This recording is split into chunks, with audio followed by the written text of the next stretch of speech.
The rain had already turned the quiet country road into a river of gray reflections when one passing truck splashed muddy water over the lonely bus stop. Most drivers never slowed down.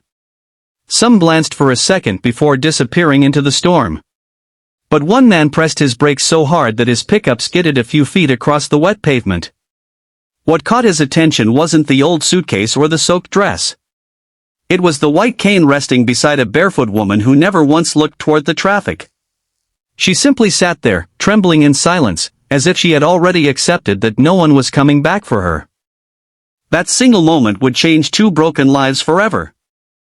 Before we continue, if you believe kindness still has the power to change lives and that everyone deserves a second chance, please like this video, leave a comment telling us where you're watching from, share this story with someone you care about, and subscribe to Kindness Legacy for more emotional stories that remind us humanity is still alive. It was a bright summer morning despite the rain clouds that had gathered after sunrise. Rowan Mercer had spent the morning delivering handmade furniture to a nearby town before hurrying back to pick up his 8-year-old daughter, Maris, from her summer reading club. Life had never been easy since losing his wife 3 years earlier. Every sunrise reminded him that he now carried two responsibilities instead of one. He was both father and mother, provider and comforter. Some days he barely held everything together, but he never allowed his daughter to feel abandoned. She had already lost enough. As Rowan drove along the quiet highway, he noticed the empty bus shelter standing beside an old maple tree. At first he almost passed it. Then something inside him urged him to look again. Sitting perfectly still was a young woman wearing a soaked cream-colored dress. Rainwater dripped from her hair onto an old leather suitcase resting beneath her feet. Her white cane lay across her lap, and her eyes stared into nothingness. There was no expression of panic anymore. Only exhaustion. The kind of exhaustion that comes after hope has quietly disappeared. Rowan parked his truck safely along the shoulder and carefully walked toward the shelter. He immediately noticed something strange. The woman's feet were bare, scratched from walking on rough pavement.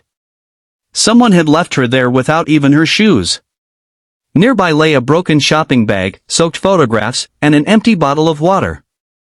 The morning buses had already come and gone. The woman introduced herself as Ilara, though her voice barely rose above the sound of falling rain. She explained that a relative had promised to help her reach a rehabilitation center in another city. Instead, they had left her at the bus stop before sunrise, saying they would return after buying tickets. Hours passed. No one returned. Her phone battery had died. She couldn't even tell which direction the buses were traveling. Rowan felt something tighten inside his chest. He knew what abandonment looked like because grief had once left him feeling abandoned by life itself. Looking at Ilara, he realized she had probably stopped expecting anyone to care. He offered her a towel from his truck and helped her into the passenger seat. She hesitated, not because she feared him, but because years of disappointment had taught her that kindness usually came with conditions. Rowan simply told her she deserved to be warm before making any decisions. When Maris climbed into the truck a little later that morning, she quietly smiled at the unfamiliar passenger. Unlike many children, she wasn't uncomfortable around disability. She simply asked if Ilara liked stories because she had borrowed 3 library books she wanted someone to hear. That innocent question became the first genuine smile Ilara had shown in weeks. Instead of taking Ilara directly to the rehabilitation center several hours away, Rowan convinced her to rest at his farmhouse for one night. The old house wasn't luxurious, but it overflowed with warmth. Fresh bread filled the kitchen with comforting smells. Family photographs lined the hallway. Wildflowers bloomed outside every window. It was the kind of home built not with money but with love. That evening, Ilara confessed pieces of her past. She had gradually lost her eyesight after a rare illness during her teenage years. At first her family stood beside her. But medical bills grew heavier. Patients slowly disappeared. Every year she became less of a daughter and more of a burden in their eyes. Small acts of neglect eventually became cruel habits. Invitations stopped coming.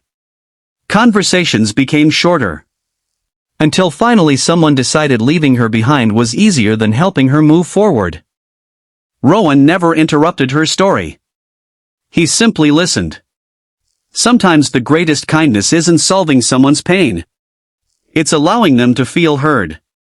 The following morning sunlight finally broke through the clouds. Maris insisted on guiding Ilara around the vegetable garden. She described every flower, every butterfly, every bird singing in the trees. Since Ilara could no longer see the colors, Maris painted them using words so vivid that they almost became visible again. Yellow sounded like warm laughter. Blue felt like peaceful mornings. Green reminded her of fresh grass after rain. For the first time in years, Ilara began believing that blindness had stolen her eyesight, not her ability to experience beauty. Days quietly became weeks. Instead of sending Ilara away immediately, Rowan helped her reconnect with independence. Together they contacted organizations that specialized in mobility training, adaptive technology, and employment support. Every afternoon she practiced walking confidently with her cane through the nearby town while Rowan watched from a respectful distance, never treating her as helpless. Maris became her biggest supporter. Every evening they listened to audiobooks together, laughed over cooking disasters, and baked bread using carefully labeled measuring cups. Slowly the empty silence inside the farmhouse transformed into laughter that none of them realized they had been missing. Then life tested them again. One afternoon Rowan's woodworking business suffered a devastating setback when a warehouse fire destroyed nearly every finished project waiting for delivery. Insurance covered only part of the loss. Months of income disappeared overnight. Bills piled across the kitchen table. Rowan smiled in front of Maris, but every night he quietly worried about losing the farmhouse that carried so many memories of his late wife. Ilara noticed long before he admitted anything.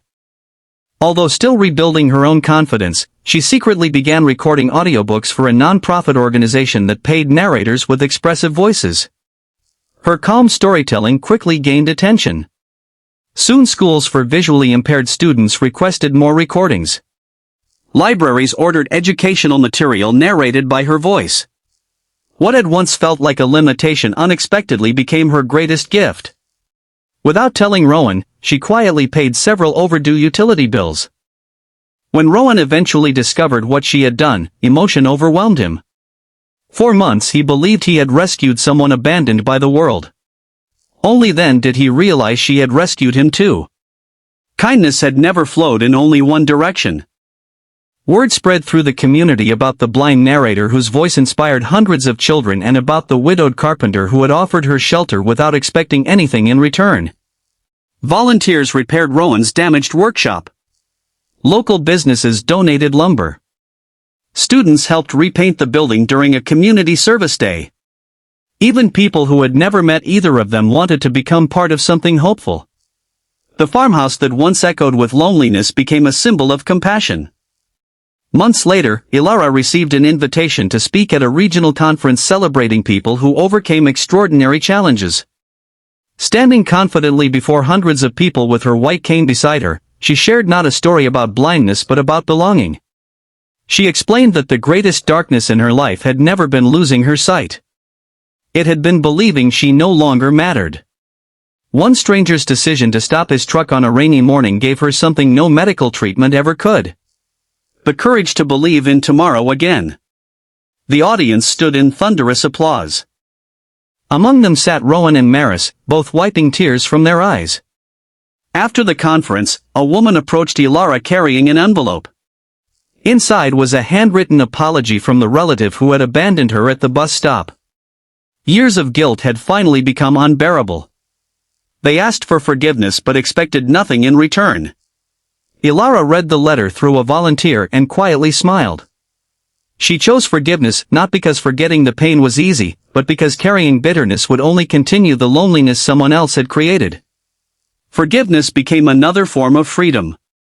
As another bright summer morning arrived almost exactly 1 year after that storm, Rowan parked his truck beside the same bus stop. This time it wasn't abandoned. Volunteers had transformed it into a beautiful community shelter with fresh flowers, drinking water, emergency phone chargers, books in both print and braille, and a sign that read, "No one should ever feel forgotten here." Ilara gently touched the sign with her fingertips before smiling toward the sunlight warming her face. She could not see the world around her. but she could finally feel that she belonged in it. If this story touched your heart even a little, please leave a like, share it with someone who believes kindness still exists, write a heartfelt comment below, and subscribe to Kindness Legacy. Your support helps these stories reach people who may need hope today. Cherry Blossom special request, in memory of every person who has ever felt abandoned or invisible, please comment one simple word, hope.